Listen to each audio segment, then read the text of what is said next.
கேட்டதெல்லாம் கொடுப்பவளே பத்ரகாளி தாயே, குறைகள் எல்லாம் தீர்ப்பவளே பத்ரகாளி தாயே, கோவில்பட்டி பகுதியில் வீட்டிருக்கும் தாயே, கோவில்பட்டி பகுதியில் வீட்டிருக்கும் தாயே, குறைகள் எல்லாம் தீர்த்து வைப்பாயே, எங்கள் குறைகள் எல்லாம் தீர்த்து வைப்பாயே அம்மா, குறைகள் எல்லாம் தீர்த்து வைப்பாயே, எங்களை நிறைவுடனே காத்து வைப்பாயே, எங்களை நிறைவுடனே காத்து நிற்பாயே.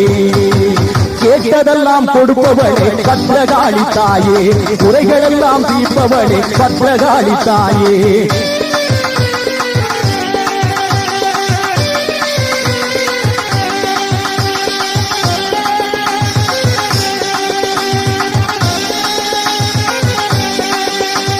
பிள்ளை இல்லை என்று வருவோர்க்கு நீ ஓர் பிள்ளையாய் வந்து